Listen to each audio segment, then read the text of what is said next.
धर्म, आस्था, कला, संस्कृति, हेल्थ, आयुर्वेद, ज्ञान, विज्ञान, ज्योतिष के लिए पूर्ण समर्पित आद्या टीवी। विश्वास आपका, साथ हमारा।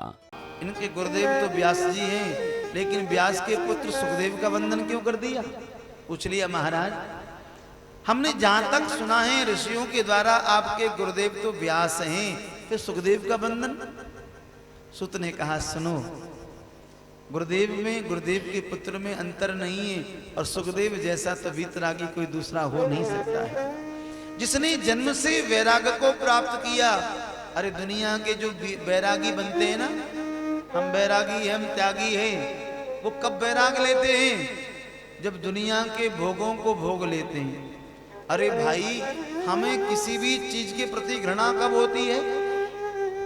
हम किस चीज को छोड़ते हैं? कब छोड़ते हैं? जब चीज हमारी वो सूटेबल नहीं होती, हमको रिएक्शन करने लग जाए, हमारे पेट में गड़बड़ कर दे, तो हम उस चीज को खाएंगे क्या? हमने छोड़ दी, हमको सूटेबल नहीं होती वो चीज। कब छोड़ते हैं? उसको भोग लेते हैं। लेकिन सुखदेव स्वामी ने तो जन्म से भोग को छुआ भी नहीं, जन्म से त्याग दिया। ऐसे परम वंदनीय श्री सुखदेव के चरणों में कोटि कोटि प्रणाम। और ऐसे परम विरक्त सुखदेव जैसे प्रथम वक्ता हैं भागवत के। अब जिसका ऐसा त्यागी वक्ता होगा, कथा वाचक होगा, वो कथा कोई ऐसी वैसी होगी क्या? सुखदेव के बारे में आता है, कैलाश पर्वत पर जन्म हुआ था सुखदेव का। सुख पक्षिणी के अंडे के द्वारा विगलित हुए, बर्फ पड़ने लगी और सुख पक्षी पक्षिणी दोनों इस विगलित अंडा को छोड़ करके नीचे कैलाश पर्वत से नीचे आ गए। सुखदेव का जन्म कैसे हो?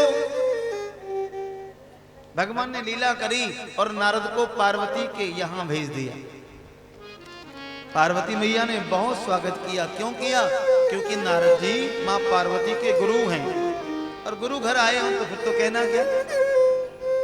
अब दूसरी बात, ऋषियों, इधर नारद जी पार्वती परम्बा मां को प्रणाम करते, परम्बा पार्वती नारद को प्रणाम करती है। ये क्या गड़बड़? अरे गुरुदेव को चेला प्रणाम करे वो तो चलता है, अब चेला गुरुदेव को प्रणाम करे, गुरु चेला को प्रणाम करे, चलेगा क्या? तो बताया, नारद जी को परम्बा पार्वती प्रणाम इसलिए कर रही है क्योंकि वो उनके गुरु हैं नारद, और नारद परम्बा पार्वती को इसलिए प्रणाम कर रहे हैं क्योंकि वो जगत जननी है, जगत को जन्म देने वाली है मां पार्वती परम्बा। कहा नारद जी आप आए, बहुत अच्छा लगा, आसन बिछा दिया, भोग लगाया, चंदन लगाया, माला पहनाई, और पूछ लिया आजकल क्यों नहीं आते मेरे घर आप? आजकल क्यों नहीं आते मेरे घर? कहा मां, मैंने संसार में आजकल दिखावटी प्रेम देख लिया है। क्यों? क्योंकि लोग बाहर से प्रणाम करते हैं, अंदर मन में मैल भरा होता है। संसार में जो दिखाई पड़ता है वो वैसा है नहीं, अंदर से कुछ और बाहर से कुछ। इसलिए मां, मैंने आना जाना ही छोड़ दिया, मैं ठहरा सन्यासी, बैरागी, वीतरागी। मैया बोली पार्वती तुम तो संसार की वार्ता कर रहे हो, एक बात बताऊं, मुझ में और मेरे भोलेनाथ में बहुत प्रेम है। शंकर बोले मैया ये तो बहुत अच्छी बात है, अरे पति पत्नी में तो प्रेम होना ही चाहिए। मां, जहां पर प्रेम होता है वहां पर कुछ छोड़ा नहीं जाता, त्यागा नहीं जाता, सब बात बताई जाती है। तो भोले बाबा तुमसे प्रेम करते हैं तो सब बातों को बताते होंगे। नारद तुम भी कैसी बात करते हो? जब कोई वो बात छुपाते ही नहीं तो सारी बात नहीं बताते तो और क्या बताते? नहीं, सब कुछ बताते हैं। नारद ने कहा तो एक बात बताई, इस मुंड माला को सदैव पहने रहते हैं आशुतोष भोलेनाथ, एक पलक झपकते भी उस माला से ना खुद वियोग होते और ना विलग माला होती है। उस माला में किसके मुंड लगेंगे ये भोलेनाथ ने तुम्हें बताया?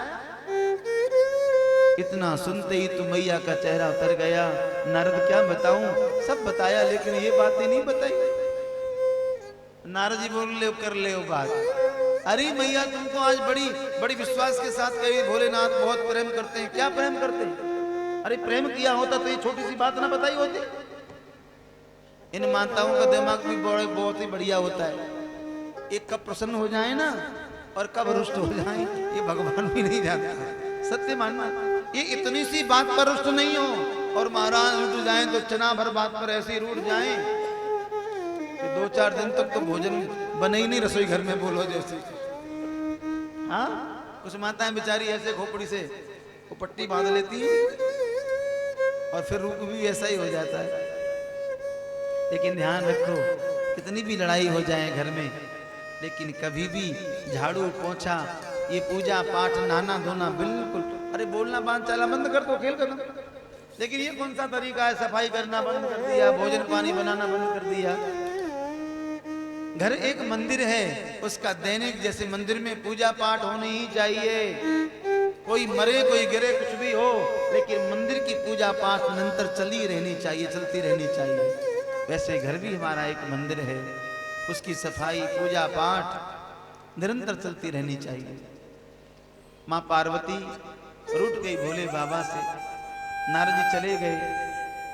भोले बाबा ने देखा कि आज तो देवी हम जब जब आते हैं कैलाश में तो प्रवेश के द्वार पर हमारी पूजा करती हैं, स्वागत करती हैं, लेकिन देवी आज नहीं खड़ी है।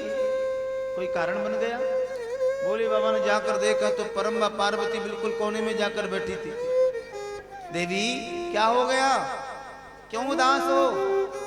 माँ पार्वती बोली रहने दो, ज्यादा बात मत बनाओ, मैं जानती हूं तुम कैसे हो। भोलेनाथ बोले देवी कैसी बात करती हो आप? अरे हमारी देवी बोल रही है और कोई बोल रही है? अरे ऐसे शब्द तो हमने आज तक हमारे कानों ने सुने ही नहीं आपके मुख से, फिर ऐसा क्यों बोल रही हो आप? अरे देवी हमने तो जीवन में तुमसे कभी कपट किया ही नहीं, कभी दुराव नहीं किया, कभी छुपाव नहीं किया। तुमको छोटी से बड़ी बात बताई, हम कपटी कहां से हुए? पार्वती बोली ज्यादा मत बोलो, जिस मुंड माला को सदैव अपनी छाती से लगाए घूमते हो, इस मुंड माला में किसके मुंड लगे, तुमने ये बात मुझे बताई? भोलेनाथ बोले वाह देवी वाह, ये छोटी सी बात कह रही हो तुम? अरे देवी तुम्हारे लिए ये बात बहुत छोटी हो सकती है, मेरे लिए ये बात ये बहुत बड़ी है। और देवी इससे बड़ा प्रमाण मैं तुमको और कुछ दे नहीं सकता। मैं तुमसे कितना प्रेम करता हूं, कितना स्नेह करता हूं, इसका प्रमाण ये स्वयं मुंडमाला है। जितने जितने तुम्हारे अवतार हुए, कौन कौन से नंबर के अवतार हुए, उतने ही उन अवतारों के उस शरीर से मैं मुंड को निकाल करके इस मुंड माला में प्रो लेता हूं और नित्य नित्य उन अवतारों का दर्शन करके प्रेम के 2 आंसू तुम्हारे लिए बहा लेता हूं। और मैं इतना प्रेम स्नेह दुलार तुमसे लगाव करता, तुम मुझको कपटी कहती हो, ये ठीक है क्या? मैया बोली कपटी नहीं, फिर तो डबल कपटी और कपटी। भोले बाबा बोल क्यों? अरे तुमने मुझसे प्रेम किया होता ना, जो दवाई तुमने खा रखी है वो भी मुझे खिलाई होती ना। अरे मुझे तो बार बार मरना पड़ता है, तुम तो कभी मरते ही नहीं हो। इतना सुनते ही भोले बाबा के नेत्रों में आंसू आ गए, स्तब्ध हो गए भोलेनाथ, मौन हो गए और कंठ अवरुद्ध हो गया। देवी आज तुमने वो बात पूछ ली है अंतर आत्मा की। देवी इस अमृत का मैंने पान किया है, वो है अमर कथा। इस अमर कथा को जीव सुन लेता है, पी लेता है, फिर वो कभी मरता नहीं, वह मेरी तरह अजर और अमर हो जाता है। ये बात बिल्कुल सत्य है। ये शरीर तो मिटने वाला है, बिगड़ने वाला है, लेकिन आत्मा तो अमर है। और कथा आत्मा की शांति के लिए, आत्मा को तृप्त करने के लिए, आत्मा को सुकून देने के लिए की जाती है, सुनी जाती है। मन केवल इसका माध्यम हो सकता है, कान इसका माध्यम हो सकता है, लेकिन इसका वास्तविक ग्रहण करने वाली आत्मा है। भगवान का भजन आत्मा का खुराक है सज्जनों।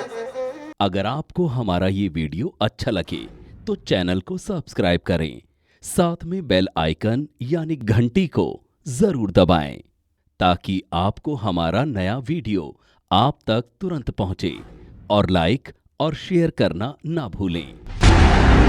देखते रहिए आद्या टीवी, विश्वास आपका, साथ हमारा।